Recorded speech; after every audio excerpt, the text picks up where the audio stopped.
the Coast Salish people, particularly the Duwamish. We thank them for our continued use of the natural resources of their ancestral homeland. Thank you for tuning in. Town Hall is proud to be a community-focused organization and a place where we can share and sustain ideas and creativity, even if it means we can't gather in person. I'd like to thank Professor Jackson for appearing tonight to help make that possible. Town Hall will continue to produce virtual content as we enter this new year, including our podcast, In the Moment, which features exclusive guests. And many of our past talks are available in video or podcast form on our digital media library. We're adding new events and podcasts every day. Upcoming programs include a fascinating history of exercise with Professor Dan Lieberman, a conversation with Professor Tyler Stovall, and local counselor and activist Christiana Obe-Sumner on the development of the idea of freedom during the transatlantic slave trade. And a discussion with Professor Elliot Young and Myra Mikado, a mother who has been separated from her children by the US government, on how the United States made the world's largest immigrant detention system. You can check out more of what's coming up at townhallseattle.org. Town Hall's been put under significant strain due to the ever-changing landscape. We hope that you'll consider extending your generosity to help support us during this time by making a donation, clicking on the donate button on your screen, or by becoming a member. Our partner booksellers have also been hit by the negative effects of COVID and can use your support. If you're interested in purchasing a copy of the book being presented tonight, please use the link on this live stream page to go through Third Place Books. For viewers who want to watch this broadcast with closed captioning, we recommend viewing the stream via our YouTube page. That link is here in the chat. To enable real-time closed captioning, click the CC button in the bottom right corner of your video player. The video will be available for re-watching immediately following today's broadcast, both on YouTube and Crowdcast. The presentation tonight is going to be about 60 minutes, including Q&A. Questions will be selected from those submitted in the Ask a Question field at the bottom center of your screen. You can submit those at any time. We'll also take questions from the YouTube chat. We can't guarantee we'll get to every question, but we'll get to as many as we can. Please keep your questions concise and in the form of a question. Town Hall's work is made possible through your support and the support of our sponsors. Our Arts and Culture series is supported by For Culture, Arts Fund, Seattle Office of Arts and Culture, the Norcliffe Foundation, and Wincote Foundation Northwest. Finally, Town Hall is a member-supported organization, so I'd like to thank all of our members watching tonight. Jeffrey Jackson is a professor of history at Rhodes College in Memphis, Tennessee. An expert on European history and culture, he's the author of Paris Underwater, How the City of Light Survived the Great Flood of 1910, and Making Jazz French, Music and Modern Life in Interwar Paris. He has appeared in documentary films and helped develop Harlem in Momar, a Paris jazz story, for PBS's Great Performances. His articles have appeared in leading academic journals, including French Historical Studies, French Cultural Studies, French Politics, Culture, and Society, Journal of Popular Culture, and Journal of Urban History and Humanities, the magazine of the National Endowment for the Humanities. Professor Jackson's book, Paper Bullets, Two Artists Who Risked Their Lives to Defy the Nazis, long listed for the 2021 Andrew Carnegie Medal for Excellence in Nonfiction, is the subject of this evening's talk. Please join me in welcoming Professor Jeffrey Jackson. Well, thank you so much, Candace, for that wonderful introduction. I really appreciate it. And good evening, everyone. Thank you for joining me to hear more about my new book, Paper Bullets. I'm coming to you live from my home in Memphis, Tennessee. I wish we could all be together in person, but thanks to the magic of the internet, many more of you probably can join than you might be able to under normal circumstances. So I really appreciate your taking the time to tune in tonight. I should also say it's such a great delight to be part of an event that's organized by Town Hall Seattle and to be included in this wonderful roster of events and speakers that it hosts. I think now more than ever, we need vibrant civic organizations like Town Hall Seattle, and I'm really honored to be included. As some of you may be familiar with some of my work, which is focused on France and French history and French culture, as Candace told you a little bit about, including a book about the disastrous but sometimes forgotten Paris flood of 1910, Paris Underwater, and also my first book, Making Jazz French, about the reception of jazz music in Paris in the 1920s and 1930s. But for the next 30 minutes or so, I'm going to tell you a powerful story about resistance and perseverance in the face of grave danger by two French artists that forms the heart of my new book, Paper Bullets. And I'll also read some selected excerpts from the book just to give you a sense of how I tell the story. Those excerpts, I've lightly edited them just for clarity's sake tonight. I'll also be happy to answer some of your questions that you post in the chat or using the ask a question button. As Candace said, we won't be able to get to all of them, but I'll certainly try to answer as many as I can. And we'll end the event after approximately an hour. So I'm going to share my screen.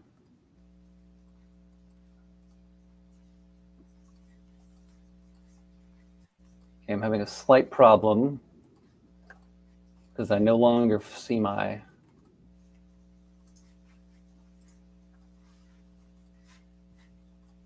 Let me reload my PowerPoint here real quick.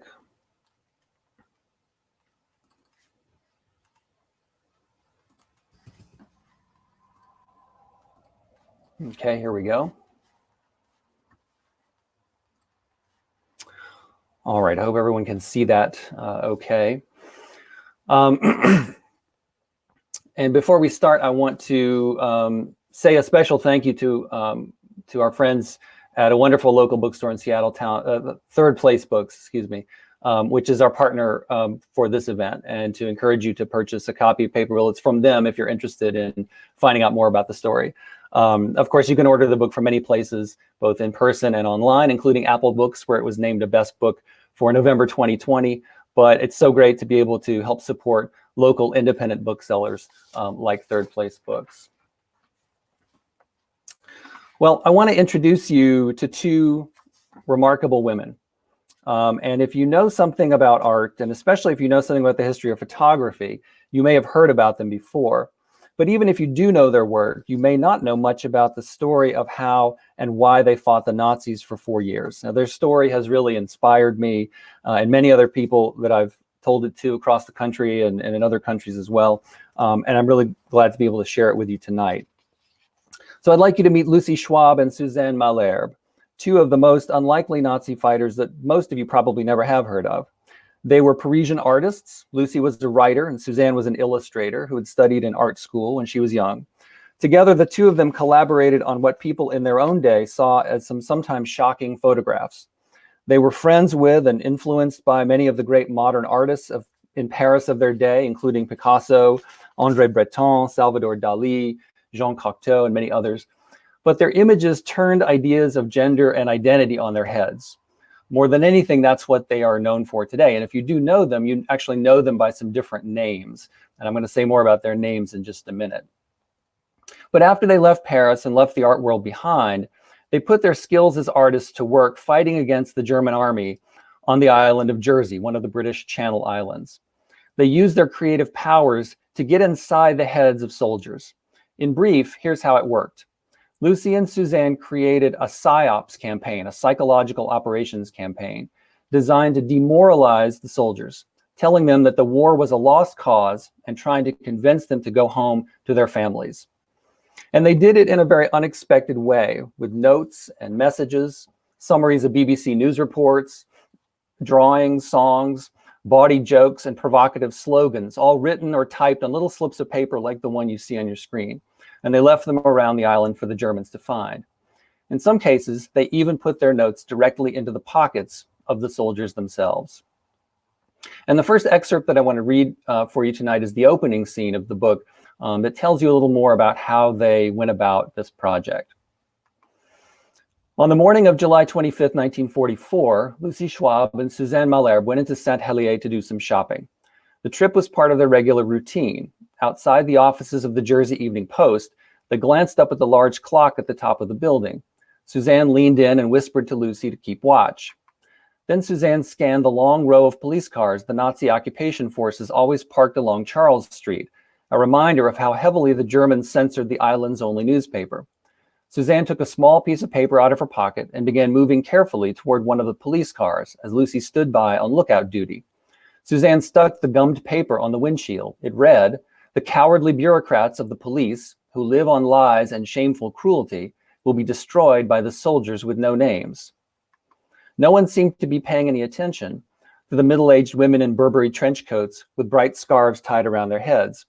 Suzanne quickly attached papers to a few more windshields and casually strolled away, her Wellington boots thumping on the pavement. If anyone asked the women what they were doing, their shopping bag would provide a ready alibi. After finishing their secret mission, along with some mundane errands, they met up with their housekeeper, Edna, and boarded one of the wood-burning buses to head back home on the other side of the island. Lucy held a package of cigarette papers they had just bought at the newsstand. These papers were destined to become a new batch of notes for the Nazis. In her pocket, alongside more of their notes, Suzanne could feel the bright blue milk of magnesia bottle. It did not contain the digestive medicine, however, but instead an overdose of the powerful barbiturate Gardinol, in case the Germans caught them in the act. With no warning, the bus came to an abrupt halt, and a fair-haired soldier climbed aboard. Everyone off the bus. Lucy clutched her parcel a bit tighter. Outside, the soldier approached each commuter. Suzanne noticed his bright blue eyes. Please show me your papers. How old are you? What is your occupation? Where were you born? Where do you live? How many children do you have? With his critical eye, the German carefully looked over each passenger's documents until satisfied, saying very little other than what was necessary to get his answers. If something was suspicious or if passengers had forgotten their documents, they were told, "Someone will visit you in your home." Then the soldier approached Lucy and Suzanne. Suzanne recalled the scene several years later in a scrapbook of notes that might have formed the basis of a memoir if she had lived long enough.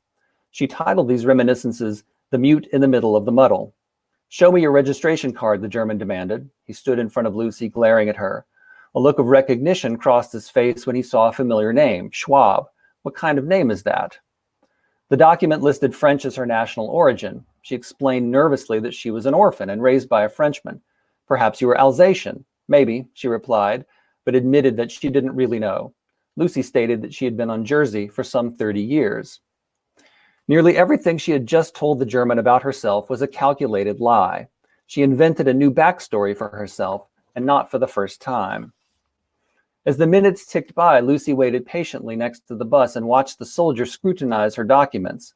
Suzanne and Edna were close by but could do nothing to help. Lucy, perhaps coughing or stumbling a bit, played sick for the German's benefit, brushing off her acting skills from her Paris days, when she took part in avant-garde theater productions. Finally, the soldier handed back Lucy's papers. When he wrapped up his examination of all the passengers, everyone reboarded the bus. An acquaintance riding with them tried to break the nervous tension created by the ordeal. "They have not caught you this time," she said, laughing, unaware of what Lucy's parcel of cigarette papers was destined for.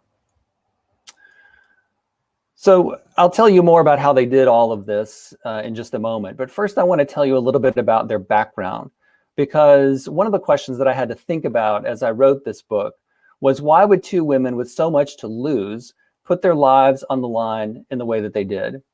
And I also had to ask myself, what was it about who they were that gave them the strength and the power to become resistors? After all, most people did not become resistors during World War II. And I think part of the answer to these questions lies in their personal histories. Lucy and Suzanne grew up around the turn of the 20th century in the southern French city of Nantes as daughters of wealth and privilege. Lucy's father was a newspaper owner and editor, and Suzanne's was the head of the medical school and a well-known physician. So they were never starving artists, even when they moved to Paris as young women in their 20s, just after World War I, to pursue their artistic careers, because they always had family resources they could draw on. One reason they did not become famous in their day, even in the art world, is that they never really needed to publicize their work in order to make money. Now, they were known in certain circles, such as among the Surrealists with whom they were friends, but for decades, they were largely forgotten until being rediscovered in the 1980s. Yet to become resistors, they would need to give up the privilege and the comfort that they were born with. But why would they do that? Well, I think there were some key things about their life stories, which, although they did not know it at the time, would set the stage for their resistance against the Nazis. First of all, Lucy's father's family was Jewish. Although he was assimilated and didn't practice the faith, Lucy embraced elements of her Jewish identity that were taught to her by her grandmother. There were also several rabbis and scholars of Jewish life in the family. Lucy was 4 years old at the height of one of the worst anti-Semitic episodes in modern French history, the Dreyfus Affair. Now, that's a complicated story, and I don't have time to go into it here tonight, but it led to crowds outside the family's apartment shouting, "Down with the Jews." Later, when Lucy was 12, she was attacked by other children in school who pelted her with rocks and anti-Semitic taunts while she lay helpless on the ground. Lucy and Suzanne both would remember those horrible days, and the memory would fuel their hatred of fascism and their willingness to fight it. A second factor that allowed them to become resistors was the fact that they were in love. Lucy and Suzanne had met as young girls in the elite circles of Nantes society and played together from childhood. By the time they were teenagers, they began a relationship that was in tension with a conservative French Catholic society that valued respectability. Most people in France at the turn of the century did not see a lesbian couple as respectable. Their connection was made even more complicated by the fact that in 1917, Lucy's divorced father married Suzanne's widowed mother, making the girls stepsisters. But their feelings were powerful. Lucy wrote in a thinly veiled article published in a Nantes-based literary journal that her feelings for Suzanne were her idée maîtresse, her main idea, and her guiding principle. I am in her, she is in me, and I will follow her always, never losing sight of her. And if you look at this illustration on the right-hand side of your screen, you'll see at the top their initials, LS, Lucy Shwob, and SM, Suzanne Malherbe, but they've all been run together, LSM. And when you pronounce those letters phonetically, sort of like a sentence in French, LSM, it creates the sentence, they love each other. Now, drawing on their own experiences, Lucy and Suzanne also explored gender and sexuality as fluid and changing categories. Now, this is one of the things that they're most famous for today. And in fact, they're not known in the art world as Lucy and Suzanne, but rather by the gender-neutral artistic names which they took, Claude Cahun and Marcel Moore. And I should say, by the way, in French, it should be pronounced Claude Cahun, but a lot of English speakers, especially in the United States, tend to pronounce it Claude Cahun. I might go back and forth between Cahun and Cahun tonight, but just to give you a sense of the name pronunciation. Now, they assume these names, Cahun and Moore, to create new identities and to cross gender lines. Claude, in particular, is a name used by both men and women in French. Cahun put it this way in a memoir that she published in 1930. She wrote, "Masculine, feminine, it depends on the situation. Neuter is the only gender that always suits me. If it existed in our language, no one would be able to see my thoughts' vacillation." So gender was for Cahun situational, conditional, fluid, depending on the moment. Lucy's new name also allowed her to express her Jewishness. In many ways, it was as much about Jewishness as it was about gender. Cahun or Cahun was the name of one set of Lucy's grandparents, in particular, the grandmother who had taught her about Judaism. And Cahun is the French version of Cohen, the Hebrew word for priest. So like many other artists of their day, they created work under these new names. But these identities also allowed the women to slip the trap of traditional bourgeois society. Yet throughout their lives, they always still called one another Lucy and Suzanne. And the historical documents are very clear on that point. We tend to call them, if you know their work at all, you tend to call them Claude Cahun and Marcel Moore because we know them through their art. But in the documents, it's very clear that they would switch back and forth between these names, but amongst themselves, they used Lucy and Suzanne, and those are the names on their tombstone. Now, if you've seen their work under the names Claude Cahun and Marcel Moore, you know of the ways in which their photographs depict Cahun, Lucy, in gender-ambiguous dress or pose, playing with notions of masculinity and femininity, in some ways helping to invent the notion of what we would now call queerness, long before our current understanding of that idea was created. In fact, many queer and transgender people today see them as early heroes and role models. Their photos deconstructed gender categories, showing them to be masquerade and performance decades before scholars would take up those questions.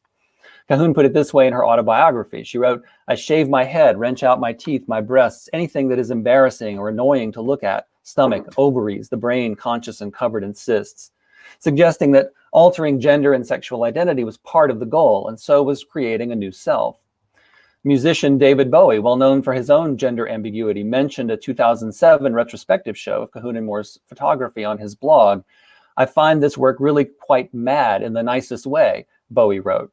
And that ability to cross gender lines would also become crucial to Lucy and Suzanne's fight against the Nazis, so keep that in mind as I talk. Lucy and Suzanne spent the 1920s and most of the 1930s in Paris, but they decamped to the island of Jersey in 1937 when they were both in their late 40s. They had vacationed on Jersey many times over the years, so its beaches and its natural beauty were familiar to them. And I'll just say on a personal note, I traveled to Jersey as part of the research for this book and spent a little bit of time there, and I can completely understand why they would want to go there. It's a beautiful place. It's a lovely island, and I'm hoping to go back very soon. It's a great place. Jersey was also a perfect respite too for Lucy's chronic ill health. She had a number of medical conditions through which Suzanne had helped to nurse her over the years. And Paris had become deeply politically polarized by the 1930s, with various groups literally fighting in the streets. And with fascism on the rise across Europe, Jersey offered a peaceful escape. So when they left Paris and they left the art world behind, they stopped using the names Claude Cahun and Marcel Moore and returned almost exclusively to their birth names, Lucy and Suzanne. And that's part of why I talk about them really throughout the book as Lucy and Suzanne, because I'm really dealing with their post-Paris lives. Little did they know, though, that when they moved to Jersey, they were stepping into what would soon become a war zone. When the fighting broke out in Poland in 1939, Jersey seemed far away from the action. But by 1940, the Channel Islands would become the front lines. The islands were the only piece of British soil that the Nazis conquered, and they were crucial to what Hitler called his Atlantic Wall, a line of defense in the West designed to keep the Allies at bay. Thousands of German troops soon arrived in Lucy and Suzanne's adopted home to build fortifications, which would be used to protect the continent from Allied assault. It was so important that Hitler personally received regular updates from the islands. No dissent could be tolerated in such a strategically important location. But dissent is exactly what Lucy and Suzanne did. Back in Paris, they had been involved in left-wing politics, befriending communists and other radicals. They had signed petitions and open letters against the rise of fascism and protesting anti-immigrant legislation. Lucy had written a letter to a magazine supporting gay rights. So by the time they arrived on Jersey, they had been rebels for some time. Add to that their own lives as lesbian partners lived in opposition to the mores of their day and their provocative artwork that challenged notions of beauty and gender identity. Ultimately, all of the strands of their lives came together to not only give them the strength to resist the German occupation of Jersey, but to give them the skills to do so. They put their creative talents, their political inclinations, and their personal backgrounds into their work, and it gave them the tools to fight back. Resistance was not an afterthought, but the peak and the point of their creative lives. Most importantly, their love kept them going as they supported one another through what were some very scary and very stressful moments. I really don't believe that either woman alone could have done this work. I think just like their art, their resistance was something that came out of their relationship and their love. Now, as I said before, their desire to resist led them to write notes to the Nazis, something that on the face of it seems small and even inconsequential. But the notes they wrote were powerful indeed.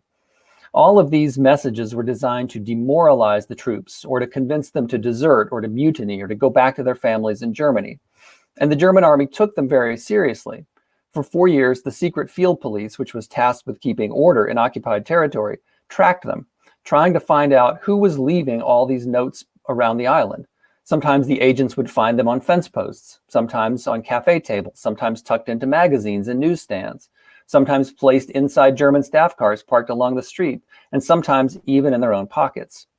The women even hung a sarcastic banner over the altar at the church near their house where some of the soldiers worshipped, reading, "Jesus is great, but Hitler is greater, because Jesus died for people, but people die for Hitler." So what they were doing with these messages was scaring the German command into believing that a conspiracy was afoot on the island, this strategically important zone about which Hitler received regular updates. Was there someone on the island threatening the Atlantic Wall that protected Hitler's conquered continent from Allied attack? The notes only served to stoke German paranoia. And now I'd like to read a second excerpt, and this is the scene where they are arrested. During a quiet dinner, a fist pounded at the door. It was the moment Lucy and Suzanne had been expecting every day for nearly 4 years. The only question was whether the Germans were clever enough to have discovered the women on their own, or if someone had ratted them out. Suzanne got up from the table, walked to the door, and pulled it open. Having studied these men carefully from afar for a long time, Lucy and Suzanne knew that they would not be smiling. 5 men stood on their doorstep, including Chief of the Secret Field Police, Captain Boda, and a fair-haired man with bright blue eyes who wore mustard-colored +4s. Suzanne greeted them with a simple good evening. With a surprising graciousness, the fair-haired man clicked his heels and made a deep, respectful bow from the hips. German secret police, Suzanne remembered him announcing politely. We come to search your house. Boda strode to the window seat and made himself comfortable, perhaps puffing on his cigar, while the fair-haired man, whom the others called Carl, started to run excitedly back and forth throughout the house. They ransacked every corner, pulling out all the drawers, prying into every nook and cranny of Lucy and Suzanne's lives. From his perch, Boda watched with suspicion as the 2 tired women, their faces slightly wrinkled and hair graying, stood by. Too late, Lucy announced in English, knowing that these men did not speak French and herself unable to speak much German. Germany has already lost the war, she proclaimed. Lucy and Suzanne remained calm, but their maid Edna panicked as the men ravaged the house. She knew everyone in the household had been breaking German regulations by hoarding food. Perhaps she worried that she had let something slip about the illegal radio. Carl came over to Lucy and stared down at her. And what do you think will happen to you? You tell me that, he shouted, his calm and polite demeanor at the door now gone as the adrenaline from the thrill of the chase pumped through him.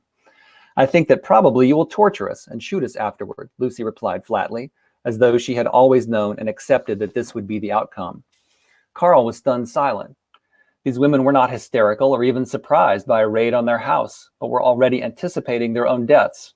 I believe until that moment, he had thought us unaware of the risks we had been taking, Suzanne reflected. Carl looked at Boda, then back at Lucy and Suzanne. But we never do that kind of thing, he proclaimed indignantly. That is BBC propaganda. Lucy glanced back at him, raising her eyebrow in disbelief.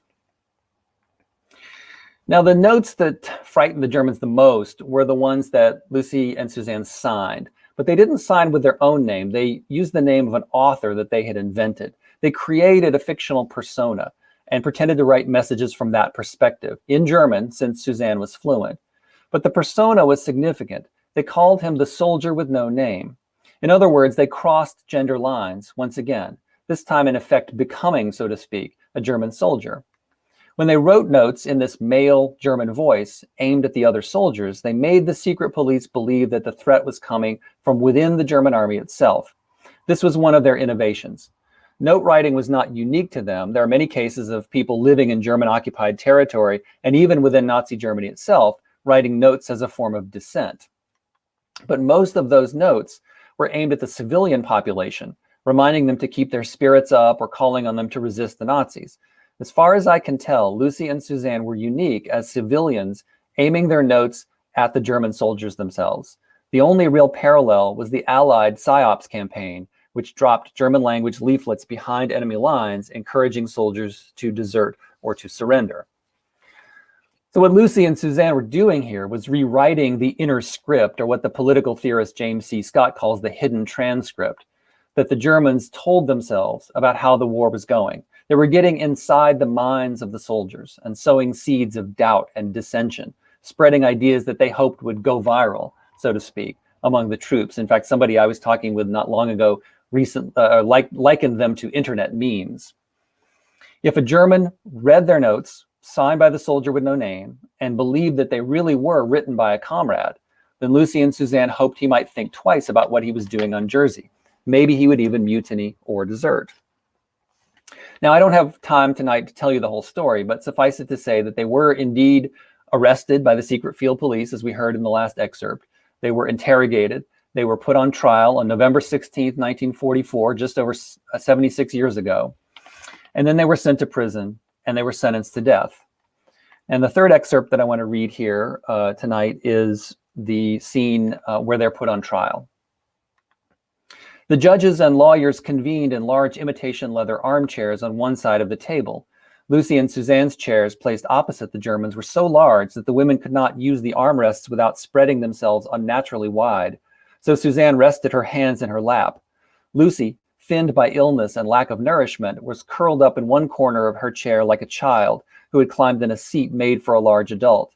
Behind them were 2 rows of spindly gilt cane chairs. Captain Boda, wearing a white jacket and smoking his cigar, balanced on one of them. On a table lay all the items confiscated during the raid, including their Philips radio, their Underwood typewriter and Kodak camera, 2 guns, books, articles published by Lucy's father, one of Suzanne's wooden crosses that Lucy had planted on a fresh grave of a soldier, pieces of fabric, and a few of the coins on which the women had painted "Down with War" with nail polish. These once familiar things now seemed strange, so out of context in a courtroom rather than at home. This collection looks like a sort of junk shop, Lucy wryly thought. Also on the table sat Boda's fat file, which was packed with their notes. The approximately 300 scraps of paper now entered into evidence were only a fraction of what they had produced, 1/20th, Lucy claimed. Her estimate was different from what Suzanne recalled, but of course neither had really been counting. The other noteworthy feature in the room was the 3/4 length portrait of Hitler that hung over the fireplace. He appeared to be presiding over the trial. Lucy recalled the large windows of the courtroom filled with sunshine from the beautiful day outside, even describing the room as hot. What a luxury, she thought, compared with their cold prison cells. 2 large, comfortable armchairs in the front row next to one another. What a delight. We are at the show, Lucy remembered, with more than a bit of sarcasm. The decor, the actors did not disappoint us. Rather than reading the indictment or inviting the prosecutor to begin, the chief judge, Oberstabsrichter Harmsen, began by questioning Lucy and Suzanne in German about their responses during their interrogations. Then he asked about some of the evidence he felt had been ignored, peppering the women with a string of additional queries. Any previous convictions, Harmsen asked? Have you ever appeared before a court? Never, Suzanne replied in German, speaking for both herself and Lucy. Harmsen turned the proceedings over to the prosecutor, Lieutenant Lung, so that he could make the formal case against the women. And for the next few hours, he did just that. Lung began by focusing on several of their leaflets and messages to the German troops. One of those was a darkly funny version of a heroic song. The interrogator had asked them about it, and Suzanne had not denied that it crudely shamed German women and embarrassed German men.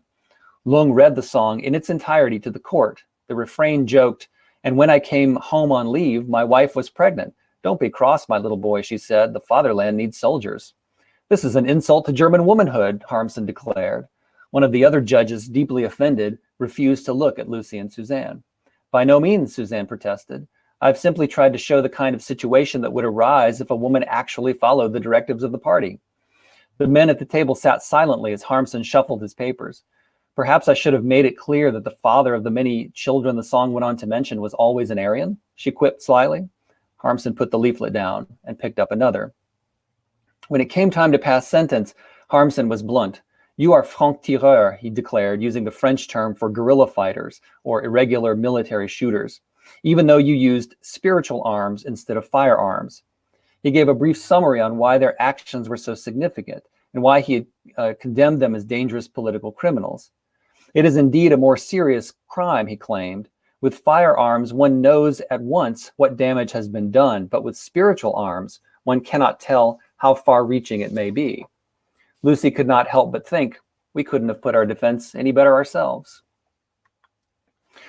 Now, even during their time in prison, the women kept up their efforts at defying the Nazis. As they befriended guards, they passed notes, and they comforted other prisoners. The book is full of surprising episodes of what took place in these moments behind bars.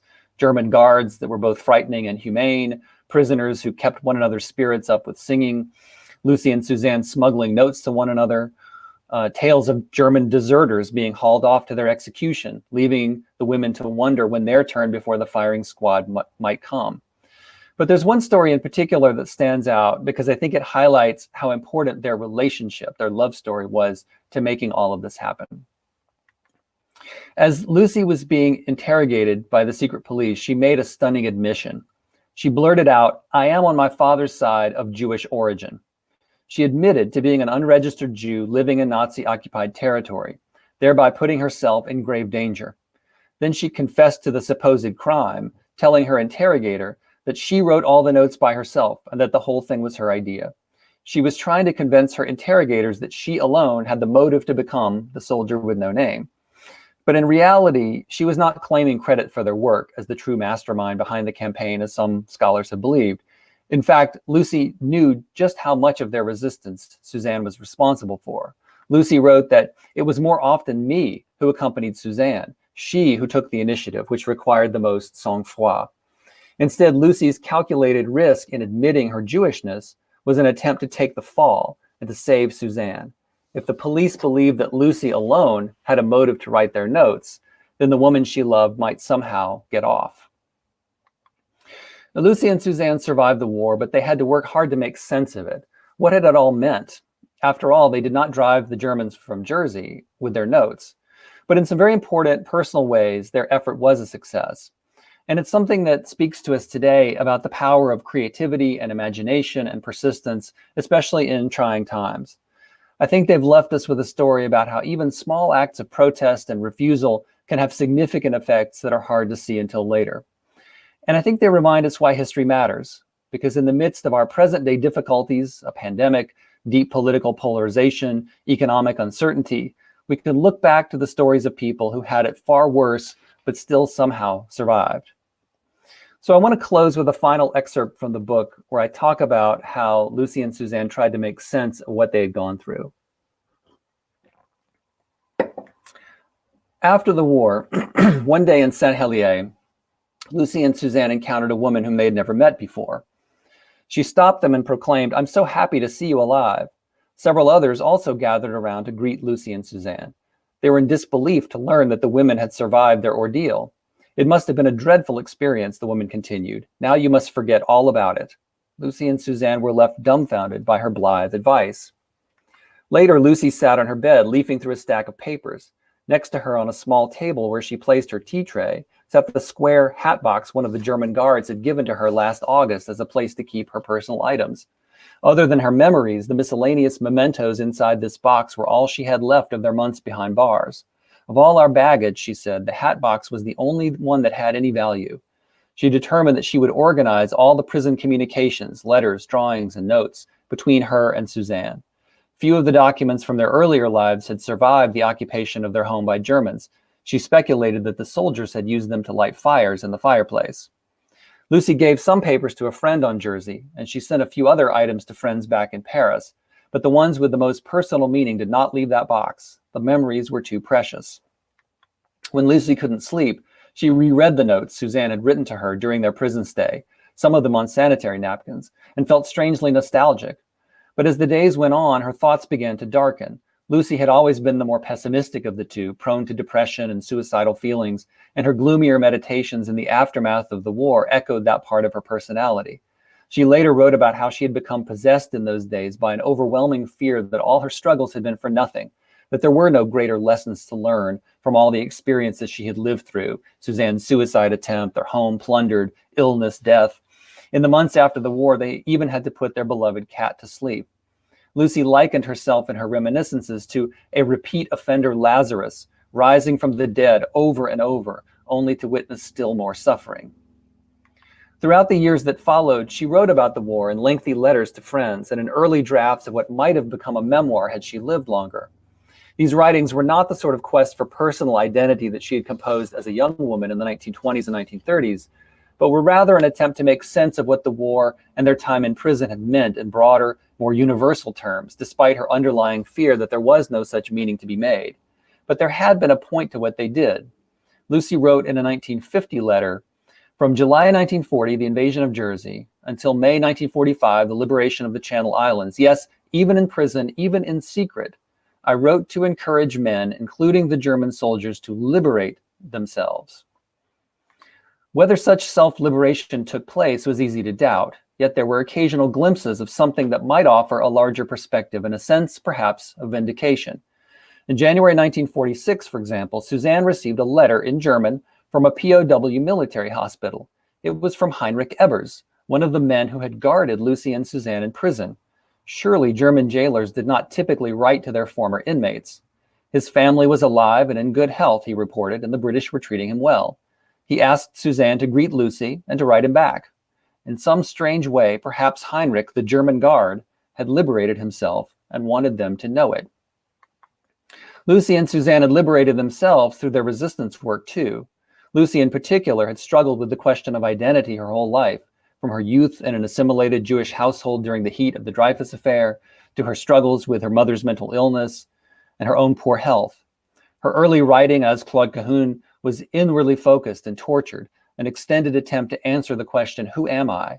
Which neither her book, nor her evolving self-presentation, or her numerous aliases, or her radical politics could ever seem to resolve. She was always looking for more.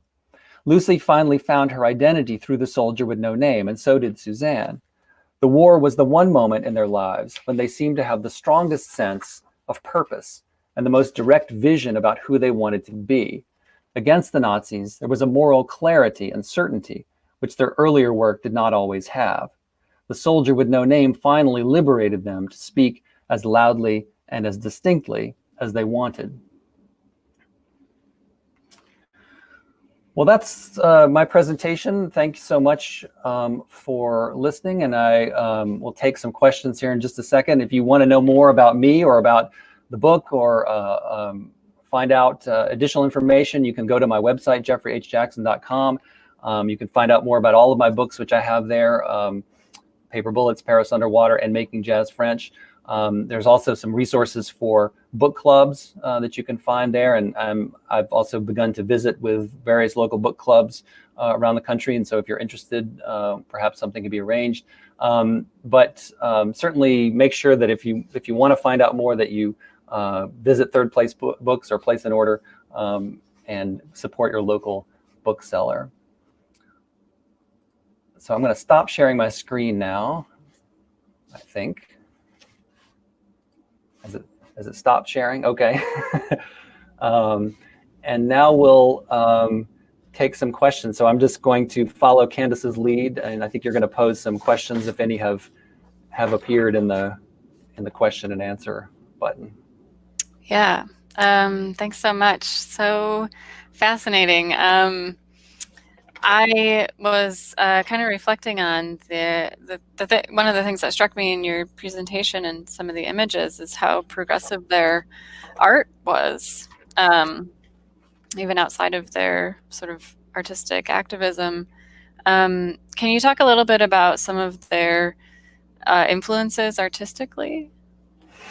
That's a great question. I think certainly the artistic scene that they were a part of in Paris, they opened up their apartment in Paris to people and sort of had an ongoing salon there, in the same way that Gertrude Stein is sort of famous for doing that, inviting writers and artists and people into her home. Lucy and Suzanne were also doing that as well, and meeting people.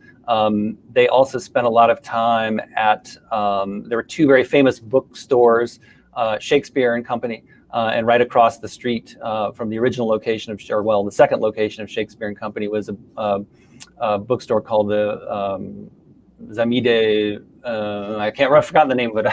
I'm blanking right now. But anyway, these two bookstores across the street from one another. They were also each of them run by half of a lesbian couple that was also very famous, Sylvia Beach and Adrienne Monnier. And so they were connected into all of these kind of circles, and meeting people in these bookshops, meeting people in their salon, meeting people, all around in Paris, and this very vibrant scene, in the 1920s and 1930s. So it's hard to sort of pin down a particular influence, because I think there were so many things that were coming together, and they were interacting with and seeing so many people. One thing that's interesting about them, I think, is that they're often talked about as surrealists. They're sort of grouped in many ways with the surrealists, and they certainly were friends with André Breton, who was one of the founders of surrealism, and they knew a lot of the other surrealists, and so I think they were certainly connected and influenced by that work.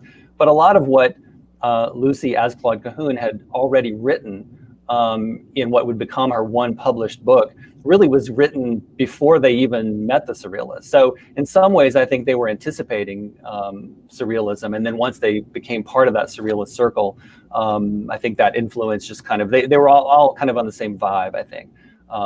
So, just a lot of things going on in that amazing space that Paris was after World War I. One of our audience members, Whitney, has a question related to the art as well. How was their art impacted after their time in prison post-1950? So Lucy doesn't survive too long after the war. She dies in 1954. And so there are photographs that they take, and I showed a couple of them, I think, in the PowerPoint from after the war. A lot of those, or at least of the ones that survive, continue to be sort of candid shots, or shots of them on Jersey, like the one I showed of them on the beach, or Lucy on the beach.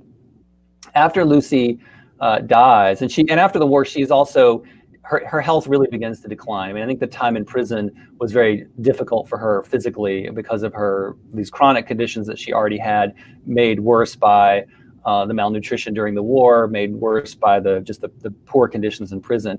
So there's not a lot of work that she produces, certainly not writing or anything that survives, or not very much. After she dies, then Suzanne does continue to photograph. She lives into the early 1970s, and she continues to take photographs. But those photographs are they're very different from the very avant-garde stuff that they had done in the 20s and 30s. They tend to be mostly landscape photographs of Jersey. And so, there's really that absence. I mean, when you look at the photos, it's Lucy as Claude Cahun is the one in almost all the photos. She's the subject of those photos. And indeed, most of their work is actually credited to Claude Cahun. Suzanne as Marcel Moore really is sort of erased in a lot of ways. And yet she was always the one behind the camera, actually clicking the shutter. So once Lucy dies, then the subject of the photography, is gone. And so it really then is, you kind of see almost in a way this sort of absence in these kind of lovely landscape photographs that she takes, but without the subject, without Lucy in those images. And Dale is wondering if any of their art is displayed in any museums, or has been. It has been. I know there's some at MoMA. I don't have a full catalog in my brain of all the places. Jersey, of course, has some of their work as well. Because photography, of course, can be reproduced. I mean, there are reproductions in multiple places too. And I think you can, if you're not familiar with any of their photographs, I've shown you a little bit tonight, but you can also search on the internet and find quite a bit more. But certainly their work has sold at auction by Sotheby's and other major auction houses. It's been displayed in museum. It's held in museum collections. It's part of shows. They really have become much more well known now. Certainly than they were in their own time. And it's interesting too that they're known for their photography, because I think my guess is that they would not really have called themselves photographers certainly in the 20s and 30s. Lucy was a writer. I mean, that was her primary artistic work. Suzanne was an illustrator. And it was this collaboration that they did in their photography, which was crucial, of course, and really sort of interesting work. But it was not something that they showed a lot. They didn't really put it on display. I mean, in their own time, the biggest circulation of their work came through the reproduction of some of their work in Lucy's book as Claude Cahun. But that was really printed in a very limited print run of only about 300 copies. So it's really taken many decades for them to become known. And so as a result, you can now find their work in major collections. And again, you can do some internet searching and find some of those collections. And like I said, it sells for big money at auction. Yeah, it's interesting. Liz is wondering if you can talk about some of the primary sources you used. Is there much that you found that isn't published or isn't scanned? Yeah, so the sources there are a lot of sources, and everything that's in the book draws directly on primary sources. So this is completely nonfiction. Nothing is invented here.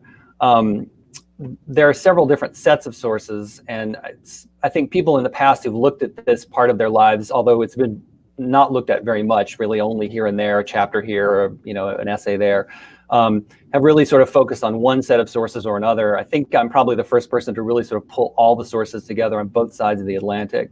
So there's a large collection in Jersey, which really only came to the Jersey archives later. It was actually sold off at auction. What remained of their papers and things were sold at auction after Suzanne died, and only later came back into the archival collection. So there's one collection there.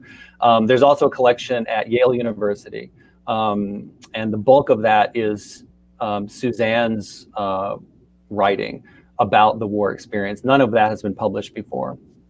And then there's also Lucy's work as Claude Cahun that was published posthumously. So a French philosopher named Leperlier, François Leperlier, he was one of the people who was really instrumental in rediscovering them, although he did attribute the work primarily to Claude Cahun.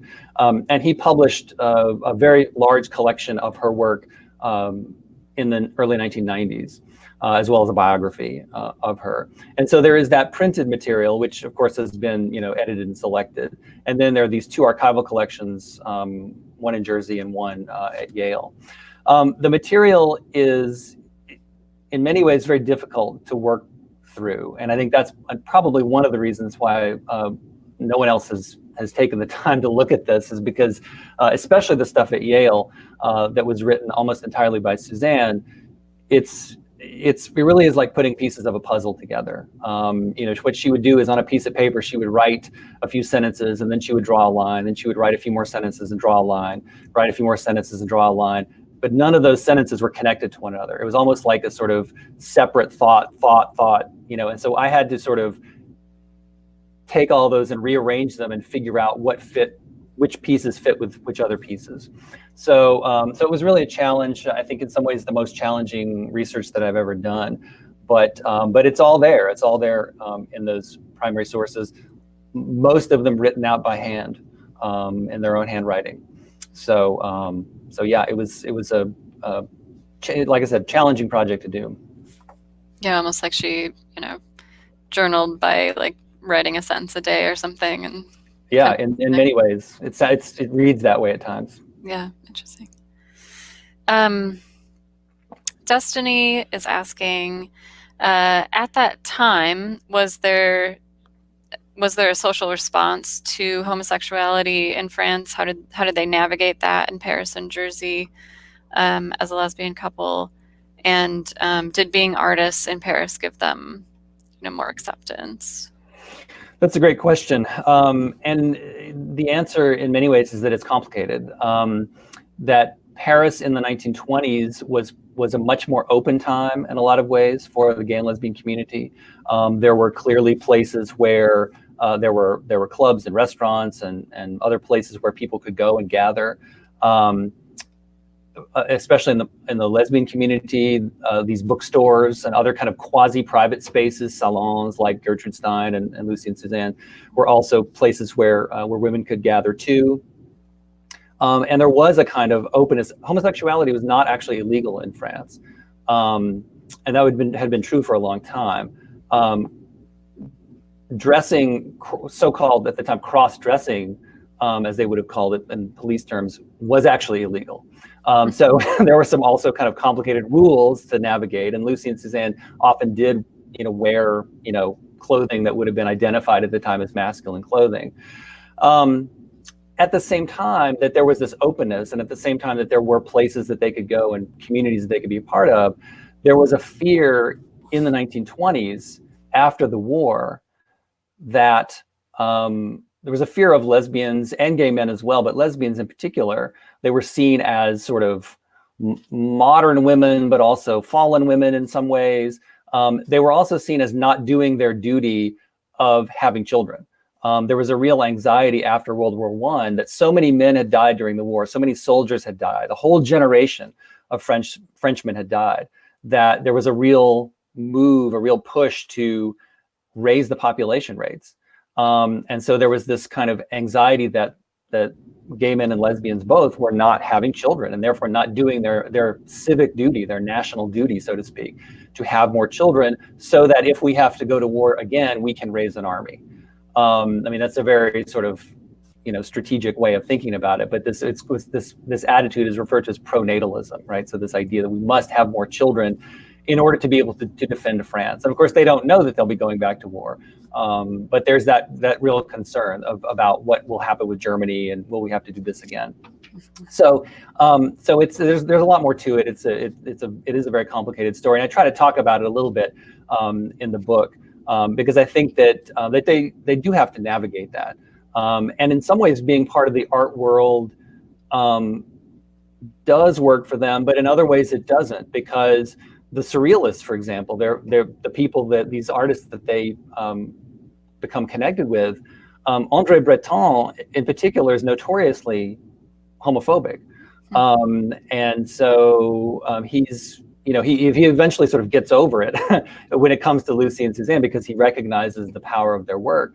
But the Surrealists are also kind of caught up in their own issues around masculinity. Again, many of them were veterans, and so again, it has to do with sort of the fate of masculinity, the fate of men after the war.